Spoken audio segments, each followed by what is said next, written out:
বাজারে বোতলজাত সয়াবিন তেলের সংকট, দু-তিনটি কোম্পানি ছাড়া মিলছে না ভোজ্য তেল। ডিলারদের অভিযোগ, পুরনো চাহিদাপত্র অনুযায়ী তেল সরবরাহ করছে না অধিকাংশ কোম্পানি, নতুন চাহিদাপত্র নিচ্ছে না অনেকেই। দাম বাড়াতেই বড় তেল কোম্পানিগুলোর এমন কারসাজি করছে বলে মন্তব্য করেছেন খুচরা ব্যবসায়ীরা। রিপোর্ট রোকসানা আমিনের। নিজের এলাকায় ভোজ্য তেল না পেয়ে অবশেষে রাজধানীর কারওয়ান বাজারে এসেছিলেন এই শিক্ষক। বললেন নিজের আক্ষেপের কথা। বাসার যে গলিতে মুদির দোকান, ওনারাও বলেছে যে তেল মানে নাই। আমি 2 লিটার তেল চেয়েছিলাম। আমার আগে একটা লোক নিল 8 কেজি, বলে আমি অনেক কষ্টে পেয়েছি এবং অনেক মানে করে আর কি ফোর্স করে নিচ্ছি, এরকম বললো আর কি কথাটা। কারওয়ান বাজার ছাড়াও পাইকারি খুচরা কোনো বাজারে মিলছে না 1 বা 2 লিটারের বোতলজাত তেল। এই জিম্মি তো ধরেন অনেকদিন ধরে হয়ে আসছে, তাই না? এবং আমরা যতই বলি সিন্ডিকেট ভাঙা টাঙা, বরং আমি তো দেখতেছি ক্রমান্বয়ে আরো জিম্মি হচ্ছে। আর এখন তো একটা টার্মোয়েল চলছে, কাজে সবাই চান্স দিচ্ছে।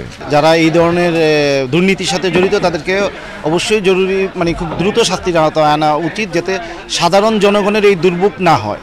বেশ কিছুদিন ধরে তেলের বাজারে এই সংকট চলছে বলে জানালেন খুচরা ব্যবসায়ীরা। পুষ্টি পাওয়া যাইতেছে না, ফ্রেশ পাইতেছি না, বসুন্ধরা পাইতেছি না, যেমন রূপচন্দা পাইতেছি না, এগুলো নাম করা, এগুলো পাওয়া যায় না। ডিলাররা বলতেছে ডিউ নিতেছে না, তেল নাই। আমরা অনেক টাকা লক্ষ লক্ষ টাকা ধুয়ে আসি, আমগো লস, আমগো গোডাউন বানা, দোকান বানা, আমগো পুষতেছে না। কোম্পানিরা আমগো টাকা নিয়ে আটকে রাখতে দিতেছেন। কোম্পানির কাছে তেল, কোম্পানির তেল ছাড়তে আসে না। কোম্পানির তেল ছাড়লে তো আর কোনো অসুবিধা হতো না। কারসাজি এই দিয়ে তেল দেয় না, এই দিয়ে কারসাজি। বাজারে বসুন্ধরা, সিটি, মেঘনা গ্রুপ সহ জায়ান্ট 5টি প্রতিষ্ঠানের হাতে এই ভোজ্য তেলের বাজার।